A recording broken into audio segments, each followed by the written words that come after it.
মঙ্গল গ্রহে বেড়াতে যাবেন? না না, ইয়ার্কি মারছি না, সত্যি সত্যি মঙ্গল গ্রহে বেড়াতে যাওয়ার সব ব্যবস্থা পাকা। স্পেসশিপ থেকে মহাকাশচারীর পোশাক সবই পাবেন ভাড়ায়।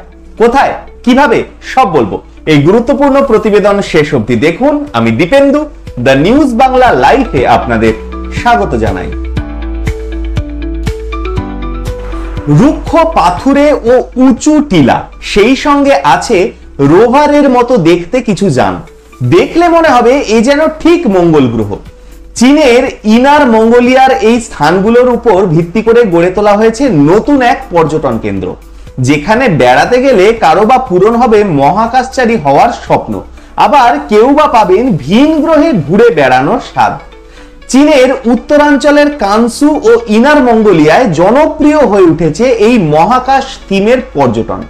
মহাকাশ যারা পছন্দ করেন তাদের আরো উৎসাহ যোগাতে এখানে মহাকাশ ও ভিন গ্রহে অভিযানের থিমে আছে বিভিন্ন আয়োজন।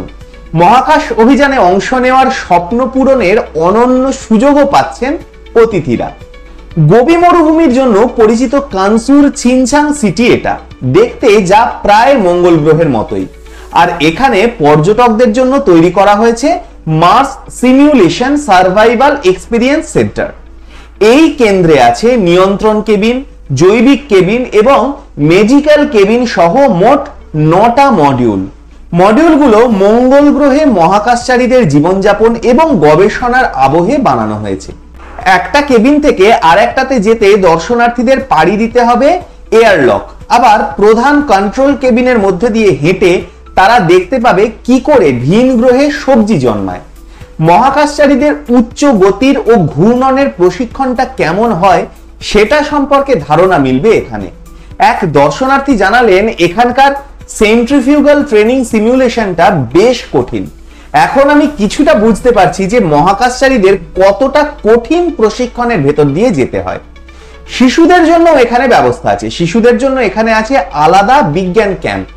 এখানে তারা পরিবেশগত জরিপ, মঙ্গল গ্রহের চাষ পদ্ধতি এবং রকেট ডিজাইনের ধারণা পাবে হাতে কলমে। ইনার মঙ্গোলিয়ায় উলান কাবে আছে উলানহাদা আগ্নেয়গিরি। এখানকার নৈসর্গিক সৌন্দর্য উপভোগের পাশাপাশি রয়েছে স্পেস শুট পরে ছবি তোলার ব্যবস্থা। পোশাক ভাড়া প্রদানকারী একটা প্রতিষ্ঠানের ব্যবস্থাপক থু মুসে জানালেন এখানে মহাকাশচারীর পোশাকের জন্য ভাড়া হলো ঘন্টায় 80 ইউয়ান।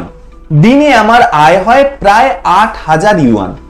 স্পেস থিমযুক্ত পর্যটন শুধুমাত্র স্পেস শুট ভাড়ার বাজারটাকে বাড়ায়নি, বরং স্থানীয় হোটেলের বুকিং ও খাবারের বেচাকেনাও বাড়িয়েছে।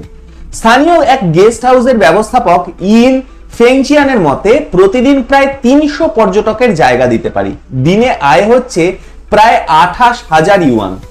এক তথ্যে দেখা গেছে চীনের এই ধরনের মহাকাশ থিমের পর্যটন স্পটগুলোর জন্য বছরের টিকিট বিক্রি প্রায় 60% হারে বাড়ছে এবং রকেট উৎক্ষেপণ দেখার জন্য পর্যটন ব্যয় বেড়েছে প্রায় 50%। যাবেন নাকি এই অদ্ভুত মহাকাশ ট্যুরে? আপনারা কি বলেন? আপনাদের মূল্যবান এবং গুরুত্বপূর্ণ মতামত জানান দ্য নিউজ বাংলা লাইভের কমেন্ট সেকশনে। আর দেখতে থাকুন দ্য নিউজ বাংলা লাইভ। দুর্নীতি রাজনীতির বাইরে এই ধরনের সব খবর জানতে চোখ রাখুন কেবলমাত্র দ্য নিউজ বাংলা লাইভে।